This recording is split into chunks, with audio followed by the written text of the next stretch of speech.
હું રાજેશ શુક્લા આપ સૌને આવકારું છું. કેમ છો બધા? મજામાં? હસતા રહો, ઉત્સાહ સાથે કામ કરતા રહો. આ વિડીયોમાં ધોરણ 10 ગણિત પ્રકરણ 14 આંકડાશાસ્ત્ર, જેમાં આપણે 14.3ની અંદર દાખલા નંબર 6 જોવાનો છે. તો દાખલા નંબર 6 જોઈએ મિત્રો.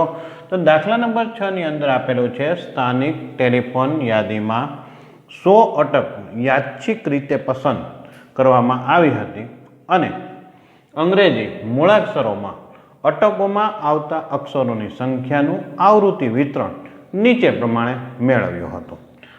અટકોમાં આવતા અક્ષરોની સંખ્યાનો મધ્યક શોધવાનો છે.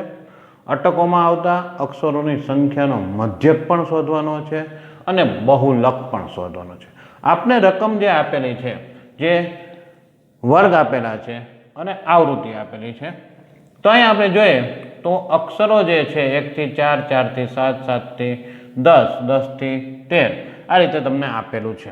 આવૃત્તિ આપણે જોઈએ તો 6, 30, 40, 16, 4, 4 આપેલી છે. હવે આપણે અહીંયા કુલ આવૃત્તિ આપણે જોઈએ તો 30, 40, 70, 80, 80 ને 90, 90 ને 100, તો આપણી પાસે 100 થાય. હવે સંચય આવૃત્તિ આપણે જોઈએ, જેને આપણે CF કહીએ છીએ. તો 6, 30 ઉમેરીએ તો 36, 40 ઉમેરીએ 76, 6 ઉમેરાશે તો 82, 92, 92 ની અંદર 4 ઉમેરાય 96 અને અહીંયા થશે 100. હવે આપણે અહીંયા જોઈએ છે તો વર્ગ, જે વર્ગની અંદર આપણે પહેલાં તો કુલ આપણે જે મળ્યું, જેને આપણે કુલ આવૃત્તિ કહીએ છીએ, સિગ્મા FI કહીએ છીએ, તો n છે આપણી પાસે 100. n/2 લઈએ તો 100/2 50 થશે. હવે આપણી પાસે 50 જોઈએ છે, તો અહીંયા સંચય આવૃત્તિ જે 36 પછીનું અને વર્ગ આપણે જે લેશું એ 7 થી 10 લેશું. તો વર્ગ આપણે છે 7 થી 10, તો જેને કારણે અધઃ સીમા જે પ્રાપ્ત થશે એ 7 થશે. F છે એ 40 થશે અને CF છે ઉપરનું જે સંચય આવૃત્તિ એ 36 થશે. તો પહેલાં તો આપણે મધ્યસ્થ મેળવી લઈએ. તો મધ્યસ્થનું સૂત્ર મૂકીએ આપણે. તો મધ્યસ્થ M બરાબર L વત્તા n/2 માઇનસ CF છેદમાં F અને ગુણ્યા H. વર્ગ અહીંયા જોઈએ છે વર્ગ લંબાઈ, તો વર્ગ લંબાઈ છે 3, તો અહીં આપણે 3 લઈ લઈએ. તો આપણી પાસે અધઃ સીમા જે છે 7 છે વત્તા n/2 50 છે, અહીંયા 50 લઈએ, CF છે 36 છે, F મળે છે એ 40 છે અને અહીંયા આપણે જોઈએ તો આપણી પાસે 3 છે. તો અહીંયા જોશું 7 વત્તા અહીંયા બાદબાકી લઈએ એટલે 14 થશે છેદમાં 40 ગુણ્યા 3. તો અહીં આપણે જોઈએ તો 7, 14 તેરીને 42 અને 40. હવે 40 વડે ભાગ ચલાવે તો 40 એકાને 40 થશે. તો 7 અહીંયા 1 ભાગ ન ચાલે પોઈન્ટ, તો શૂન્ય મૂકશું તો 20 થશે. તો 20માં પણ ભાગ નહીં ચાલે એટલે શૂન્ય મૂકશું અને શૂન્ય મૂકશું એટલે 200 થશે અને 4 પંચાને 20. એટલે આપણે અહીંયા જે પ્રાપ્ત થશે એ 7 ને 1 8, 8.05 આ આપને મધ્યસ્થ પ્રાપ્ત થાય છે. તો આ રીતે છે આપણે મધ્યસ્થ પ્રાપ્ત કરીએ છીએ. હવે કોષ્ટકની અંદર મધ્યક ગોતવા માટે આપણે આગળ કોષ્ટકને લઈએ તો આપણે મધ્ય કિંમત લેશું. મધ્ય કિંમત ઉપરથી આપણે UI અને સિગ્મા FI UI લઈએ. તો આપણે મધ્યક મેળવવા માટે મિત્રો જોઈએ તો મધ્ય કિંમત જોશે. તો મધ્ય કિંમત જોઈએ તો 4 ને 5, 5ના અડધા કરીએ એટલે 2.5 પ્રાપ્ત થશે. એની અંદર 3 ઉમેરીએ તો 5.5, 8.5, આની અંદર 3 ઉમેરીએ એટલે 11.5, અહીંયા 14.5 અને 17.5 આપણે અહીંયા પ્રાપ્ત થાય છે. હવે આપણે જોઈએ તો આ વર્ગ છે એમાં એ છે એ 8.5 લઈ લઈએ તો આપણે અહીંયા શૂન્ય લેશું UI માટે, નીચેની તરફ પ્લસ લેવશે અને ઉપરની તરફ છે માઇનસ લઈએ.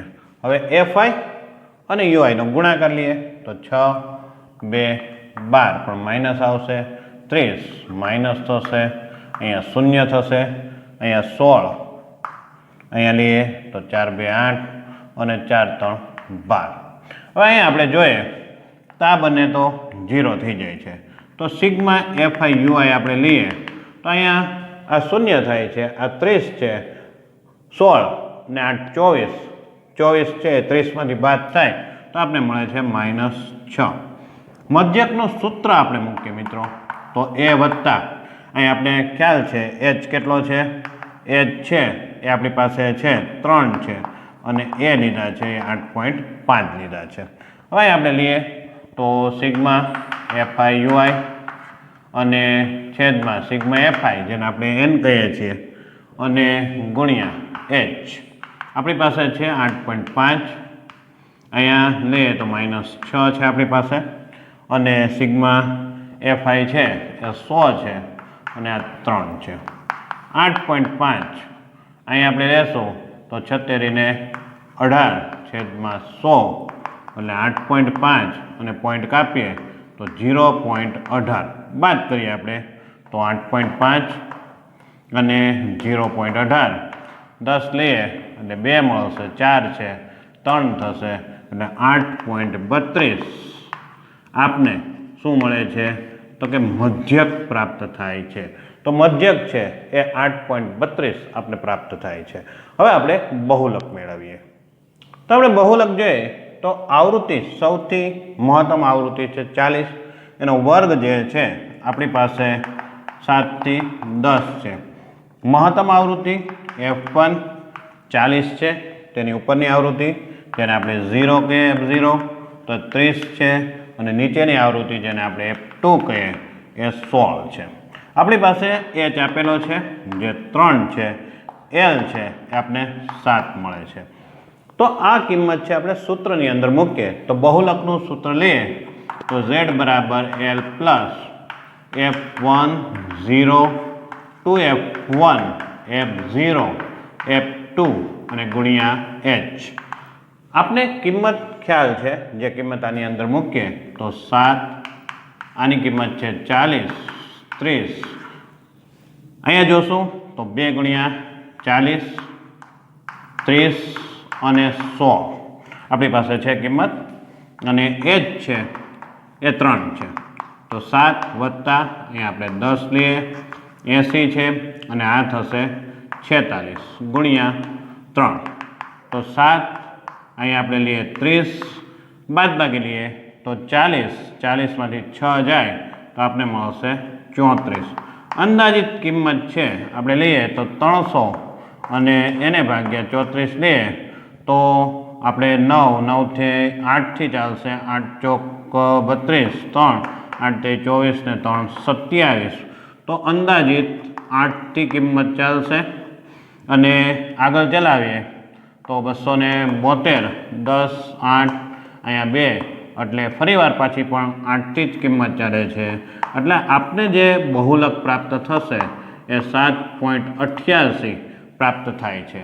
તો અહીં આપણે જોઈએ છે મિત્રો બહુલક, મધ્યસ્થ અને મધ્યક. તો મધ્યસ્થ, મધ્યક અને બહુલક ત્રણેયની કિંમત છે નજીકની જ પ્રાપ્ત થાય છે. તો આપણે સૂત્રની અંદર મૂકીએ તો તરત જ જવાબ પ્રાપ્ત થઈ શકતો હોય છે. ચેનલ પર સૌ પ્રથમ વખત હો તો આ તરફનું સબસ્ક્રાઈબનું બટન દબાવજો જેથી કરીને અમારા નવા વિડીયો સૌ પ્રથમ તમને મળે. બસ હસતા રહો અને ઉત્સાહ સાથે કામ કરો. જય હિન્દ.